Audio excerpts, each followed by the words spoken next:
हमारे चैनल को सब्सक्राइब करें और बेल आइकन दबाएं।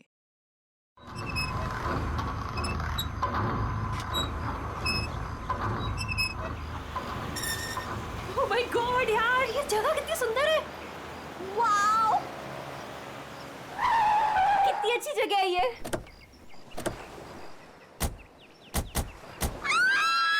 यहाँ मैं और आयशा रहेंगे। वाओ, थैंक्स करण। इतना तो मैं कर सकता हूँ ना तुम लोग के लिए। अब तुम्हें और आयशा को उस सड़े हॉस्टल में रहने की कोई जरूरत नहीं। बिल्कुल सही कहा करण। वैसे करण, मधु, मुझे लगता है ना कि जिस दिन तुम्हारी और मधु की शादी हो जाएगी ना, उस दिन तुम तो मधु को पूरा के पूरा मोहल्ला ही गिफ्ट में दे देने वाले हो।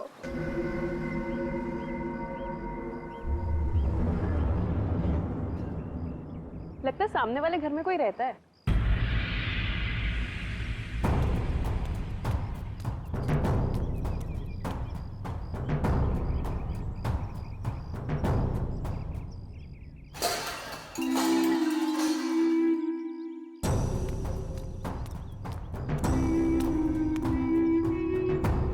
हाय, आई एम मधु। ये आयशा, हम आपके पड़ोसी हैं। हाय। और आप? मैं सामने के घर में रहता हूँ अपनी माँ के साथ। मेरा नाम विनय है और वो खाना अच्छा बनाती है। अब वो कौन? मेरी माँ खाना अच्छा बनाती है। तुम कौन हो? मैं करण हूँ, मधु का बॉयफ्रेंड। बॉयफ्रेंड गर्लफ्रेंड बॉयफ्रेंड गलत बात है। नहीं, मैंने कहा है बॉयफ्रेंड गर्लफ्रेंड, गलत बात है। विनय,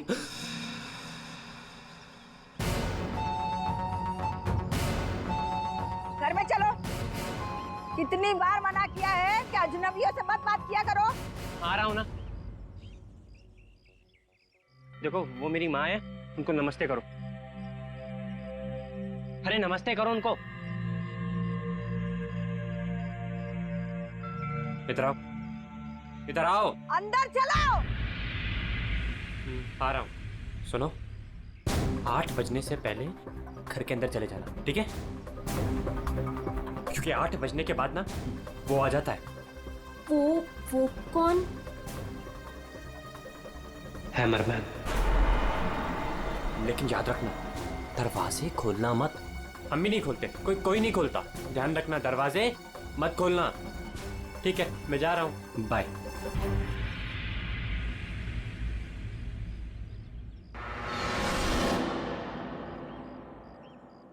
दिमाग खराब है इसका यार।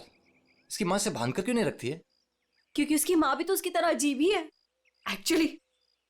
चलो सामान रखते हैं। यू आर ऑलराइट ना? या, आई एम फाइन।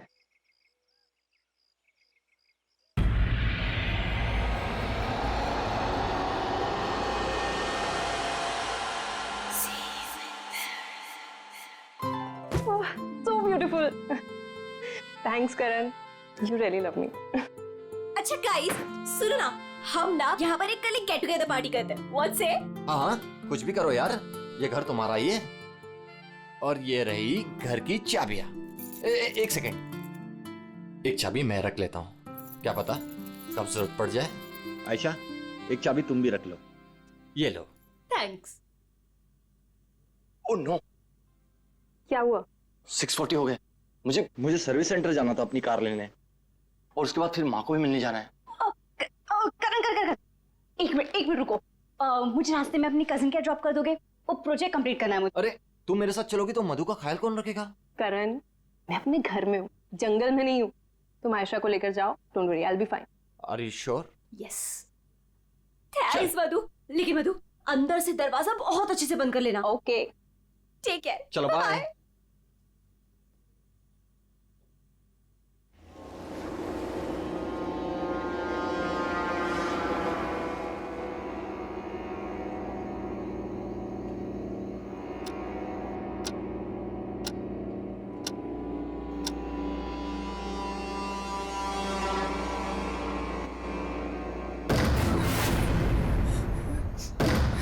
कौन है? कौन है वहाँ? दरवाजा खटखटाना बंद करो। डरती नहीं हूँ मैं।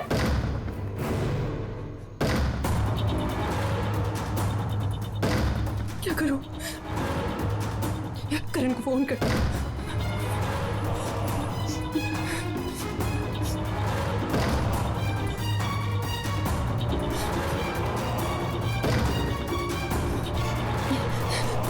करण का फोन स्विच ऑफ जा रहा है। आयशा को फोन करती हूँ।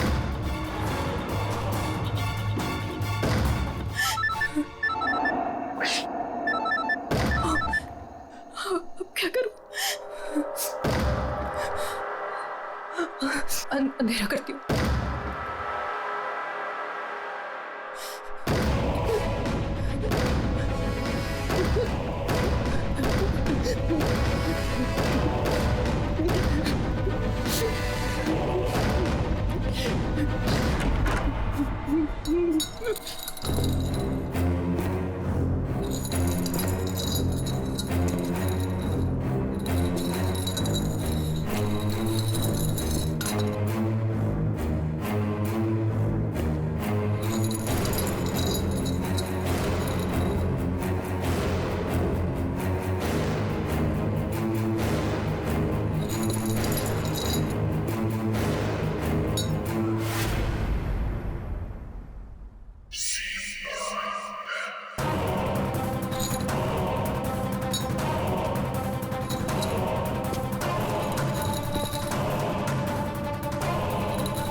सही था यार, पर मजा आ गया।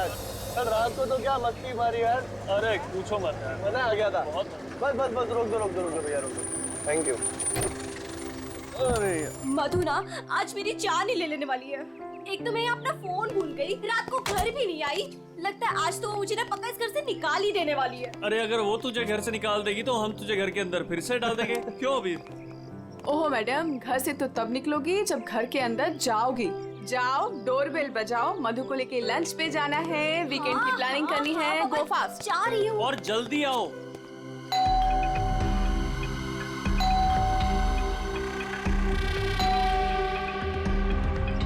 लगता है ना मैडम अभी तक सो रही है, दरवाजा ही नहीं खोल रही है। आयशा, तेरे पास इस घर की एक्स्ट्रा चाबी है ना? हाँ है। तो उस चाबी का क्या अचार डालेगी? जब चाबी है तो गेट खोलना, डोरबेल क्यों बजा रही है? ओ हाँ, मैं भी ना बिल्कुल पागल हूँ।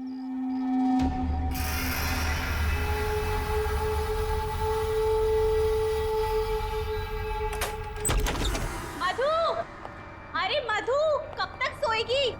उठ, मधु, मधु, मधु, अरे उधर देखो यार।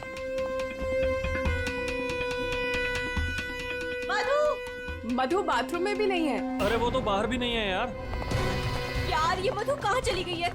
मुझे बहुत टेंशन हो रही है। तू ठीक तो होगी ना? मधु, मधु, मधु, मधु,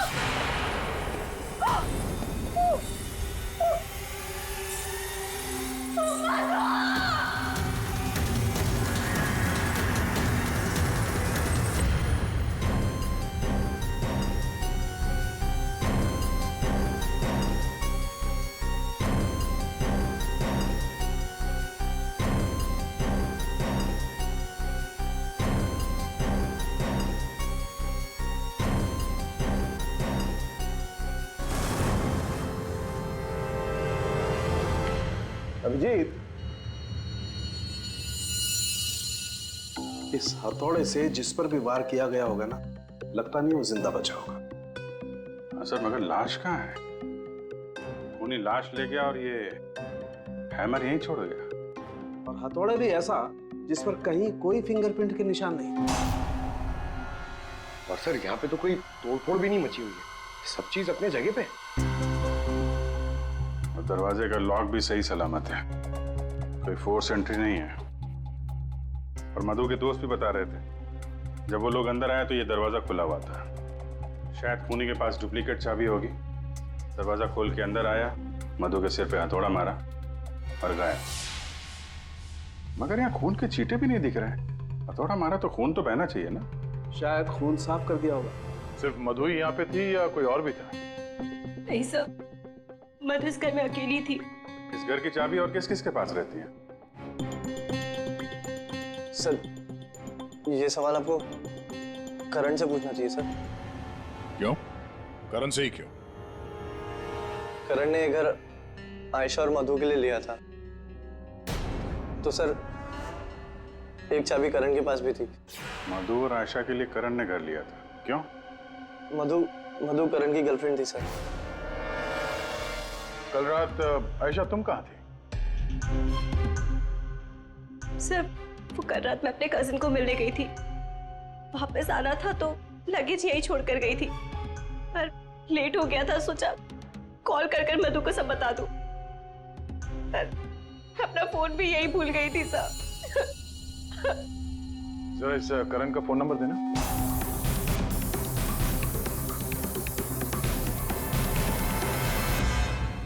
सर ऑफ। वो मेरे पास उसकी मम्मी का नंबर है। कल करण जब मुझे कजिन के यहाँ छोड़ने गया था तो कह रहा था कि वो घर जा रहा है मम्मी के पास।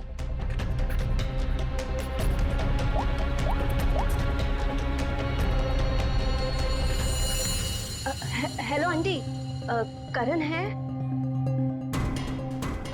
कल रात को आया था क्या वो?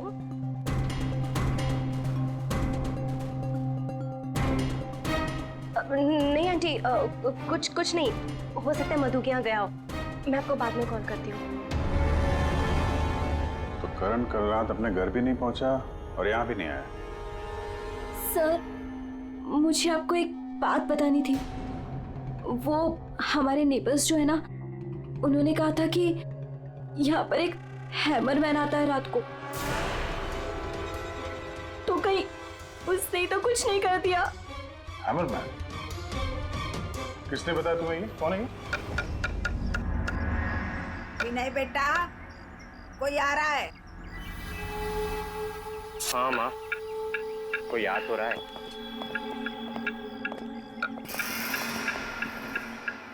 सब्जी काट रही है या लकड़ी काट रही है? काट वहां रही है, आवाज यहाँ तक आ रही है।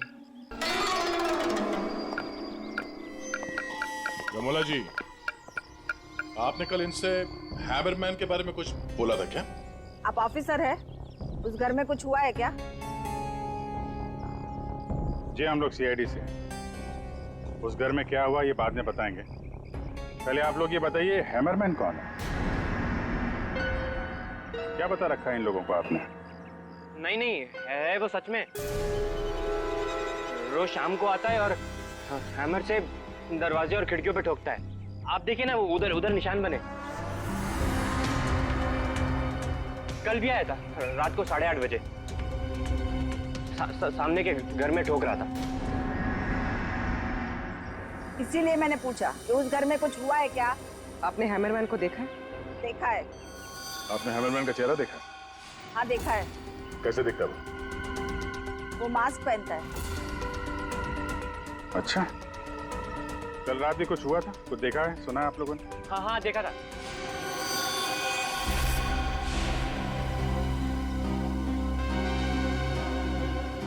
रमोला जी, अभी आंख दिखाने से कोई फायदा नहीं। बोलो, क्या देखा था तुमने? कल रात 8:30 बजे मैंने खिड़की से देखा कि बस फिर मैंने नहीं देखा। माँ ने खिड़की बंद कर दी। एक आदमी और एक औरत। वो आदमी तो करण हो सकता है। और सर वो औरत? करण की कोई साथी? दोनों अंदर गए, मधु का खून किया और लाश लेके पीछे के रास्ते से निकल गए। एक बार पीछे की तरफ देख लेते हैं। आप लोग यहीं पे रुकिए। पूर्वी, इनसे हैमरमैन का स्केच बनवाओ। पीछे के दरवाजे से वही घुसेगा जिससे अपने पड़ोसियों की नजरों से बचना होगा। वो नहीं होगा जो मधु को लेकर निकल गया।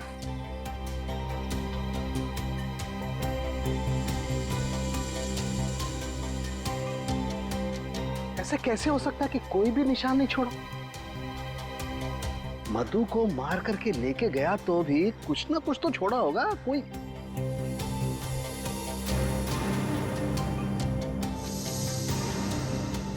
एक मिनट, ये क्या है?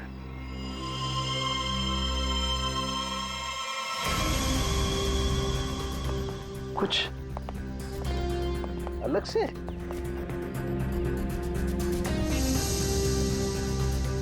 नी मिट्टी यहाँ पे?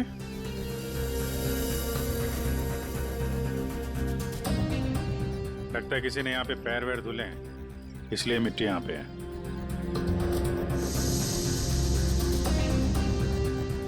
अभिजीत, ये मिट्टी में जो है ये बहुत खास है। ये देखो, इस मिट्टी में एल्गी है। शैवाल? शैवाल एक तरीके की काई होती है, और ये काई यहाँ की मिट्टी में नहीं हो सकती। ये तो ऐसी मिट्टी में होगी जो पानी वाली जगह होगी, कोई तालाब, कोई झील, कुछ ऐसा। झील, तालाब? ये तालाब है जो मधु के घर से सबसे नजदीक।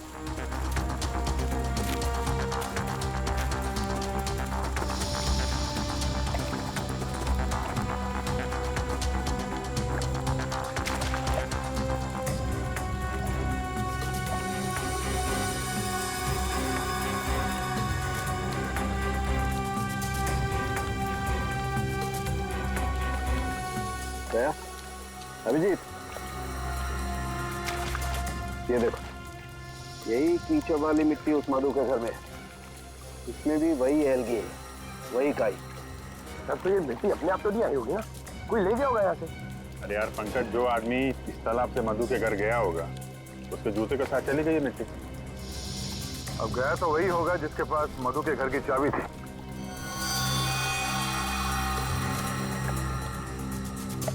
पर कौन गया होगा? अब चाहे वो हैमरमैन हो या फिर कोई और। हैमरमैन? ये हैमरमैन ने किया है क्या? काम तो उसी का ही लग रहा है। हाँ।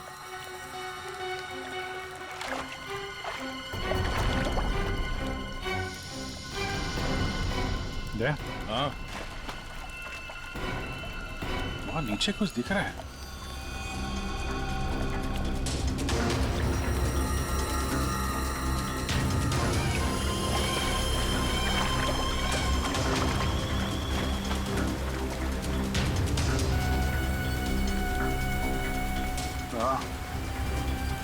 कुछ है तो सही वहां पर।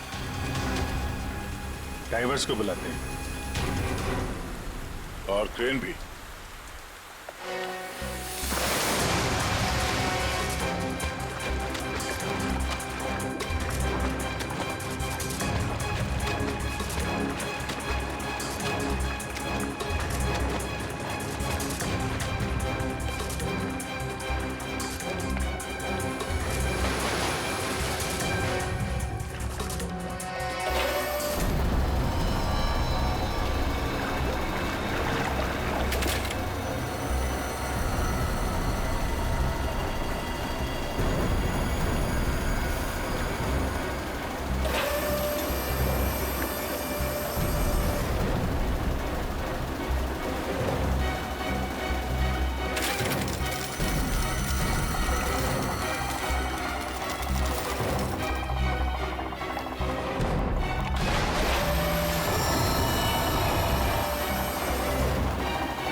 रोहित, ये करण की कार है ना?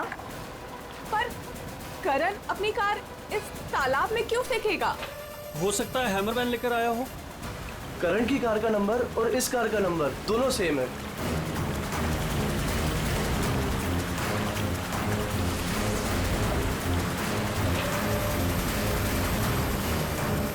लेकिन ये कार यहाँ आई कैसे होगी? अब जाहिर सी बात है, करण की कार अपने आप इस झील में तो नहीं गई होगी। और कल करण ने आयशा से कहा था ना कि अपनी माँ के घर जा रहा है, तो अपनी माँ के घर तो नहीं गया, मधु के घर गया। मधु के घर की चाबी भी थी उसके पास। लगता है ये करण ही हैमरमैन हो। ये हैमरमैन के साथ मिलके उसने मधु का खून कर दिया लाश इसमें डाल दी और कार पानी में फेंक दी। आप लोग यहीं पे रुकिए।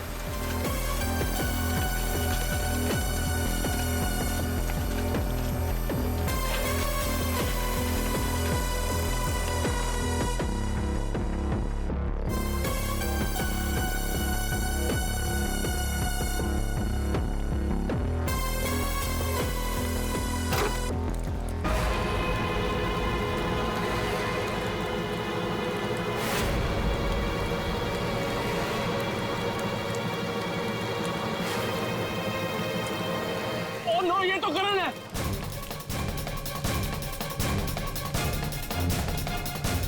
प्लीज प्लीज आगे मत जाइए।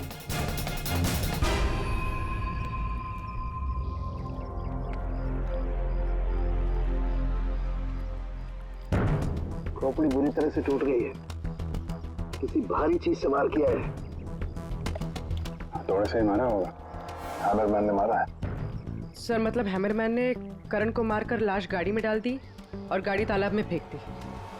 फेंका नहीं पूर्वी, इधर ढलान पे धक्का दिया और गाड़ी सीधा झील में। सर मगर अगर गाड़ी को धक्का मार के वहां तालाब में डाला है तो फिर ये नॉर्मल पतला दुबला आदमी नहीं होगा सर। ये हैमरमैन बहुत तगड़ा होगा सर, हट्टा कट्टा।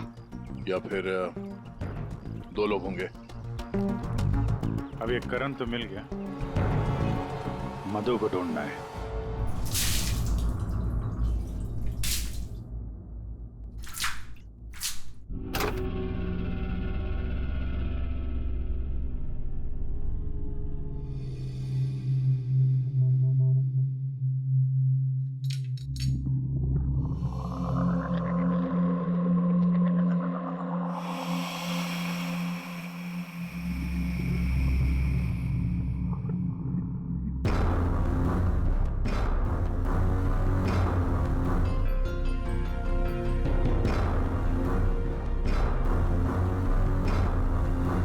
कपड़े का टुकड़ा।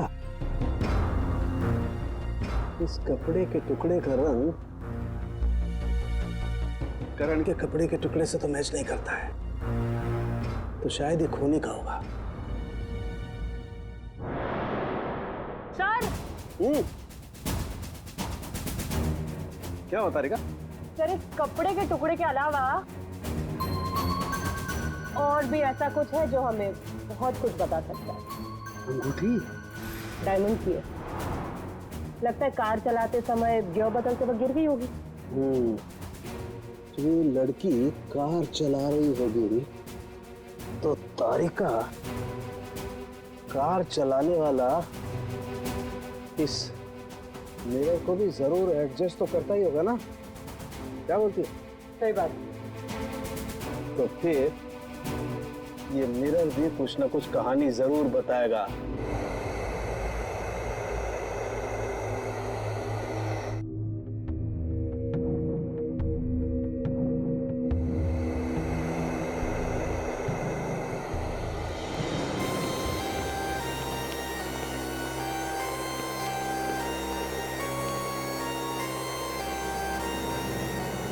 शीशे के बाल सुखा रहे हैं क्या? पूरा शीशा सुखा रहा हूं। जब ये सूख जाएगा ना बहुत कुछ बोलेगा, लेकिन फिलहाल ये करण ने और अंगूठी ने जो बोला है वो सुन लीजिए। इस हथौड़े पर जो खून लगा है ना, बस ये करण के खून से मैच होता है। मधु के घर में करण की ही हत्या हुई। और सर ये हीरे की अंगूठी मिली हमें उस गाड़ी में से, ड्राइवर सीट के नीचे पैरों के पास। ये अंगूठी? ये तो मधु की है। हाँ सर, हमने मधु के घर से उसके कुछ फोटोग्राफ्स लिए थे, उसमें मधु ने यही अंगूठी पहन रखी। इसका मतलब वो कार झील तक मधु चला कर लाई और इसीलिए वो अंगूठी कार में गिर गई। तो क्या करण का खून मधु ने किया? नहीं दिया, मुझे नहीं लगता। ये चक्कर कुछ और ही है। अगर ये अंगूठी मधु रेगुलरली पहना करती थी तो इतने आसानी से उंगलियों से निकलेगी ही नहीं ना। वो गिरेगी कैसे? वो तो जरूर वहां पर जानबूझकर डाली गई थी ताकि सारा शक मधु पर जाए और हम मधु के आसपास ही घूमते रहे। और सर मधु का भी अभी तक कुछ अता पता है नहीं। लो भाई, इस शीशे ने भी मुंह खोल दिया है। ये देखिए, इस पर बहुत सारी उंगलियों के निशान हैं। मधु यहाँ पर है नहीं, वरना उसकी उंगलियों से मैच करके दे। कोई बात नहीं सर, जब मधु मिल जाएगी तो मैच कर लेंगे। काम करते हैं, 7 बजे से लेकर 9 बजे तक ये करण कहाँ कहाँ था, इसके डिटेल्स निकालते हैं। अपने आप सब कुछ पता चल जाएगा। तो करण का सेलफोन डेटा जो हमें मिला उससे ये पता चलता है कि करण और आयशा 6:44 पर मधु के घर से निकले थे और उसके बाद 7:15 पर करण ने आयशा को ए ब्लॉक पालिन चौक ब्लू पार्क पे ड्रॉप किया था और वहां से करण को जाना था अपनी माँ के घर बराली, लेकिन वहां ना जाकर ये वापस मुड़ता है और मधु के घर की तरफ आता है और उसी रास्ते में 5 किलोमीटर तक जाने के बाद सर करीब 7:30 बजे जेसी मार्केट फुलवाड़ी में वो रुकता है और यहाँ पे एक और नंबर आके उससे मिलता है सर, और ये नंबर करण के साथ करीबन 10 मिनट तक रहता है और उसके बाद वो नंबर गायब हो जाता है और वहां से करण मधु के घर पहुंचता है 8 बजे और 8:40 पर उसका फोन बंद हो जाता है। दूसरा नंबर किसका है जो करण से जेसी मार्केट में मिला था? सर रोहित का। रोहित, तुम करण का खून होने से पहले उससे मिले थे पूरे 10 मिनट के लिए, क्यों? सर मैं अपने दोस्त की मौत से बहुत ज्यादा डरा हुआ था सर, और मुझे समझ में ही नहीं आ रहा था कि मैं कैसे रिएक्ट करूं, क्या बोलूं। वो तो अचानक से उस दिन मैं उसे जेसी मार्केट में मिला, मैंने सडनली उसे वहां देखा। अरे करण, हे रोहित, कैसा है यार? कैसा है मेरा भाई? अरे तू यहाँ इस खिलौने की दुकान में क्या कर रहा है यार? तुझे यहाँ क्या जरूरत पड़ गई आने की? अरे बस ऐसे यार, किसी के लिए सरप्राइज ले रहा था और उसे सरप्राइज ही रहने दे। अच्छा सरप्राइज? चल यार, मुझे थोड़ी जल्दी है। कल मधु के इधर तू आ रहा है ना पार्टी में? हाँ कल आ रहा हूँ ना, लेकिन तू जा कहाँ रहा है? बस यार थोड़ा जल्दी में हूँ। अरे मैं तुझे छोड़ देता हूँ, चल मेरी कार पार्क है यहाँ, तू कल मिल मुझे। अच्छा चल, सी यू, बाय। और मेरे लिए तो ये सरप्राइज की बात थी सर, क्योंकि मैं उससे 2 महीने बाद मिल रहा था। ठीक है, तुम जा सकते हो, लेकिन जब तक इस केस की तहकीकात पूरी नहीं होती तुम ये शहर छोड़कर कहीं नहीं जाओगे। जाओ।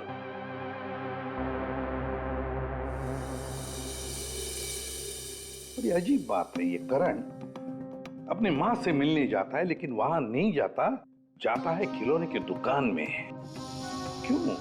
तो फिर क्या खरीदता है वहां पर और किसके लिए? उसने वहां से जो कुछ भी खरीदा होगा वो लेकर वो सीधे मधु के घर गया। तो कहीं उसने वहां से ये मास्क तो नहीं लिया? और वहां से वो मधु के घर पहुंच गया जहां पे हैमरमैन उसका इंतजार कर रहा था, जिसने खून कर दिया उसका। अब ये तो कुमुद ही बता सकती है। कुमुद? सर आखिरी बार करण की बातचीत फोन पर कुमुद से हुई थी और विनय ने भी बताया था सर कि उस रात हैमरमैन के आने से पहले घर के बाहर उसने गाड़ी के हेडलाइट पे 2 लोगों को देखा था सर, एक लड़का और एक लड़की, और उस लड़की के हाथ में कुछ ऐसा था जो चमक रहा था। सर कुमुद के हाथ में भी एक ब्रेसलेट है, वही चमक रहा होगा। ये कुमुद और करण होंगे घर के बाहर।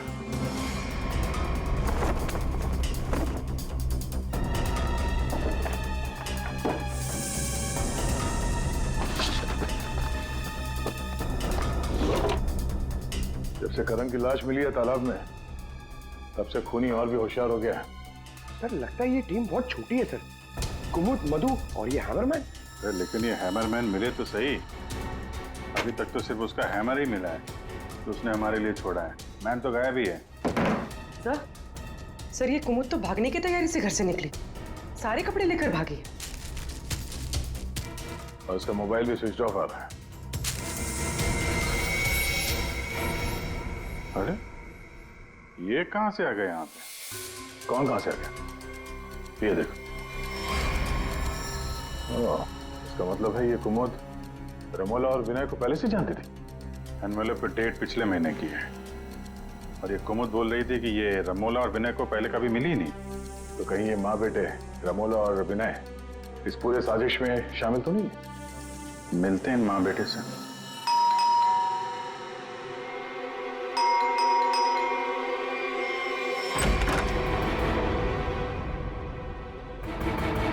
वो भी पंकज, घर की तलाशी लो, देखो कोई है क्या अंदर।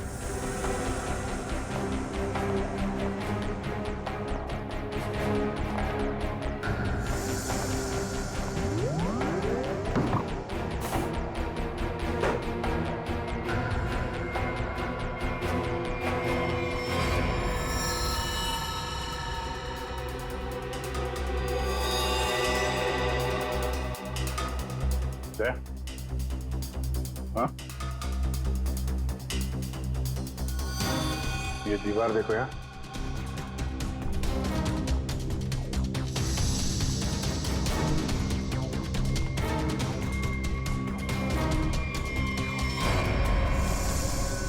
पेंट अभी ताजा है।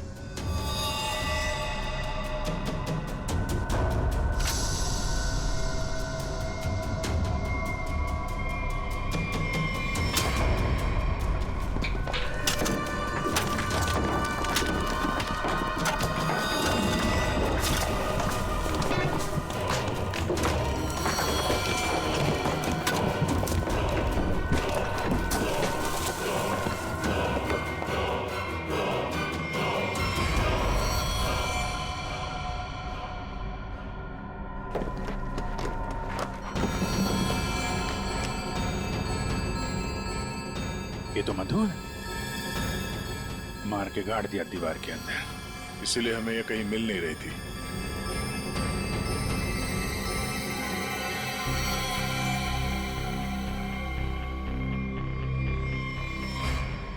सर इसे भी हथौड़े से मारा है। इसके सर पे भी वैसी ही चोट है जैसे करण के सर पे थी। यार ये जो कुछ भी हुआ है कल रात 8:30 बजे के बाद ही हुआ है। बारिश के दिनों में ये दीवार इतनी जल्दी सूख कैसे गई? दीवार के प्लास्टर को सुखाने के लिए कहीं से हीटर या इंडस्ट्रियल हीटर मंगाया होगा। सर अभी यहाँ पे रास्ते पे मोड़ पे मैंने एक वो जो इंडस्ट्रियल इक्विपमेंट भाड़े पे देते ना सर, उसकी दुकान देखी थी सर। जाके पता करो। टोनी है बहुत चालाक, अच्छी प्लानिंग कर रखी थी। उसको मालूम था कि मधु यहाँ सामने वाले मकान में रहने आने वाली है। और यहाँ पे हैमरमैन होने का अफवाह फैला दिया ताकि शक उस पे नहीं हैमरमैन पे जाए। और तीनों फरार हैं, रमोला, विनय और कुमुद। सर मैंने इंडस्ट्रियल हीटर के सप्लायर के बारे में पता किया। इनको रमोला और विनो के बारे में पता है, इन्होंने ही सप्लाई किया था वो हीटर। अच्छा, अब जरा ये फोटो देखिए, यही माँ बेटे आए थे आपके पास? हाँ सर, ये तो मेरे बहुत पुराने ग्राहक हैं। पुराने ग्राहक? जी सर, वो मेरे पड़ोस वाली दुकान से नाटक का सामान लेते थे भाड़े पर। और सर ये कोई किराएदार नहीं है, ना ही माँ बेटे, एक नंबर के फ्रॉड हैं, फ्रॉड। अपने आप को एक्टर बताते हैं सर। आपको पता है ये दोनों कहाँ रहते हैं?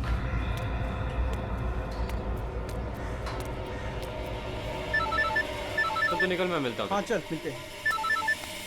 हेलो, मैं चंपा बोल रही हूँ, चाय पानी फिल्म से। हाँ जी बोलिए ना। आपकी एक्टिंग के इतने चर्चे सुने हैं और आपका नंबर मुझे इतनी मुश्किल से मिला है। बस हमने डिसाइड कर लिया है, हम आपको अपनी अगली फिल्म में लॉन्च करेंगे। लॉन्च करेंगे मुझे? मतलब आखिर आपने मेरा टैलेंट पहचान ही लिया? हाँ, अब 1-2 दिन में शूटिंग शुरू हो जाएगी। बस एक प्रॉब्लम है, आपकी बड़ी बहन के कैरेक्टर के लिए कोई अच्छी एक्ट्रेस मिल नहीं रही। बस वो कंफर्म हो जाए तो हम शूटिंग शुरू कर देंगे। अच्छा बड़ी, अरे है ना, बड़ी बहन है। मैं आपकी प्रॉब्लम सॉल्व करता हूँ। अरे वाह, आपने तो मेरी टेंशन ही खत्म कर दी। आप अपनी गली के बाहर आ जाइए, मैं गली नंबर 7 पे खड़ी हूँ। अरे तेरी, अरे मौसी बाहर निकलो। क्या है? अरे बाहर निकलो। क्या हुआ? अरे अपनी किस्मत खुल गई, रोल मिला है अपने को। रोल? हाँ। कौन दे रहा है? कहाँ? अरे बाहर खड़े हैं ना गली के, तुम चलो मेरे साथ। चलो चल। चलो चलो।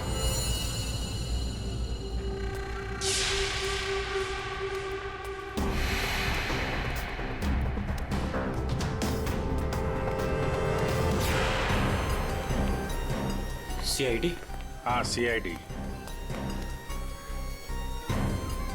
कहाँ जा रहा है?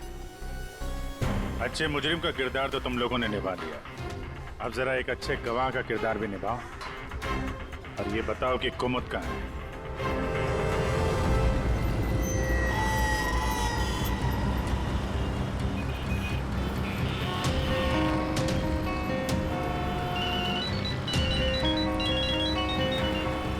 अरे तुम यहाँ हो, मैंने ध्यान ही नहीं दिया।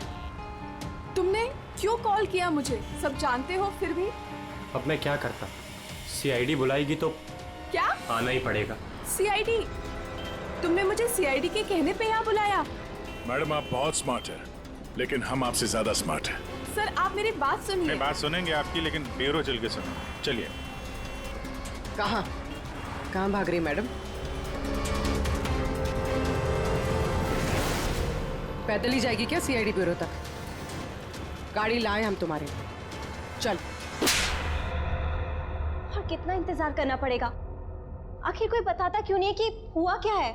जरूर बताएंगे आयशा जी, जरूर बताएंगे, लेकिन इससे पहले कि हम बताएं, तुम हमें बताओ कि हुआ क्या था। मैं? मतलब ये कि आप और मधु एक नए घर में शिफ्ट होती है, जहां पहले से ही कुछ गड़बड़ चल रही होती है। ऐसे में आप मधु को उस घर में छोड़कर अपने किसी कजिन के घर चली जाती हैं, और तो और अपना मोबाइल फोन भी वहां रख के जाती है, ताकि मधु तुमसे तो मदद न मांगे। अजीब है ना? सर, मधु मेरी बहन जैसी थी, उसके साथ कुछ गलत करने के बारे में मैं सोच भी नहीं सकती हूँ।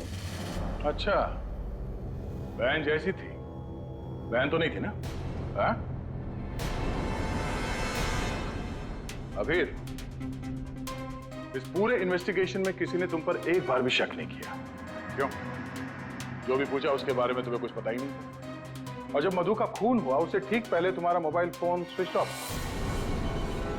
कोई तुम पर शक क्यों करेगा? सर आप मुझ पर गलत इल्जाम लगा रहे हैं सर। मैं तो आयशा और मधु से सिर्फ 4 दिन पहले मिला था। मैं ऐसा क्यों करूंगा सर? और सर मेरा फोन पानी में गिर गया था, इसके लिए वो स्विच ऑफ है। हाँ, पानी में गिर गया था, उसी झील के पानी में जहां से करण की डेड बॉडी मिली थी। सर ये सारा प्लान तो विनय और अमोला ने सेट किया था। पैसों की लालच में ये दोनों इतना गिर गए कि इन्होंने अपने हाथ खून से रंग दिए, मधु को दीवार में चुनवा दिया, और सर अभी भी यही आलाप राग रहे हैं कि हमने कुछ नहीं किया। सच में हमने कुछ नहीं किया है। ये लो, फिर वही राग। फंस गए थे हम। आपको हाँ कहते तो भी फंसते, और ना कहते तो भी फंसते। एक्टिंग करने हमें नहीं मालूम था इतना कुछ हो जाएगा। तो आप लोगों के हिसाब से मधु और करण का खून हम लोगों ने किया है? उन दोनों का खून तुम लोगों ने नहीं किया है, उन दोनों का खून किया है हैमरमैन ने, और वो हैमर हमारे पास है।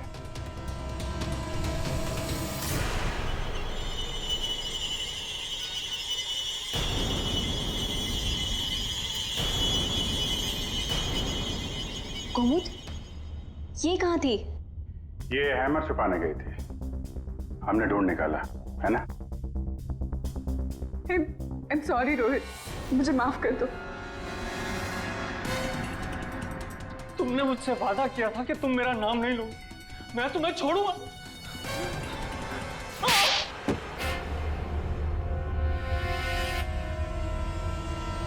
हाँ मैं हूँ वहां मरमर। क्यों मारा तुमने उन दोनों को? वो दोनों तो तुम्हारे दोस्त थे ना? कोई दोस्त नहीं, कोई प्यार नहीं, वो दोनों धोखेबाज थे। मधु 5 साल से मेरी गर्लफ्रेंड थी, और 5 मिनट में उसने मुझे लात मार दी उस करण के लिए। जानते हैं क्यों? क्योंकि उसके पास पैसा था, और उसी समय मैंने डिसाइड किया कि मैं उससे बदला लूंगा, उन दोनों से।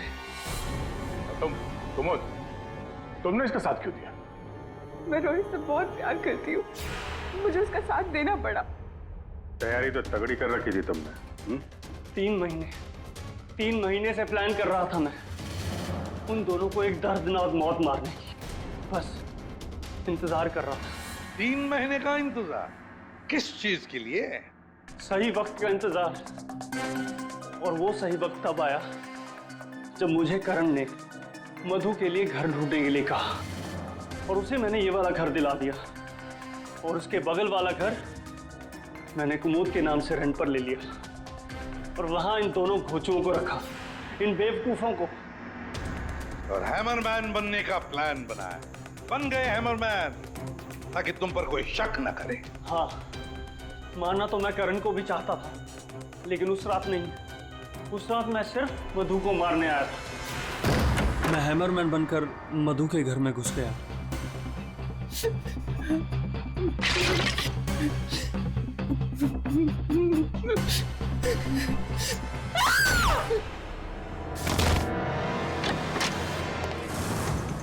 और मुझे इस बात का बिल्कुल भी अंदाजा नहीं था कि करण भी वहां पर आ जाएगा। वो मधु के साथ मजाक करने आया था, नकली हैमरमैन बनकर। जब मैंने उसे मार दिया तब मुझे पता चला कि वो दरअसल करण ही था। मैंने कुमोद, रमोला और विनय की मदद से दोनों लाशों को ठिकाने लगा दिया। रोहित जी, ये हथौड़ा हमें ना भी मिलता ना, तब भी तुम बच नहीं सकते थे, क्योंकि करण और मधु ने मरने के बाद भी हमें बताया कि खूनी तुम हो। रोहित, कुमुद, रमोला और विनय, तुम सब ने मिलकर मधु और करण का खून किया है। अब जेल में बैठकर हैमरमैन की नई नई कहानियां सुनाते बैठना इन सबको, तब तक फांसी का ऑर्डर तो आ ही जाएगा।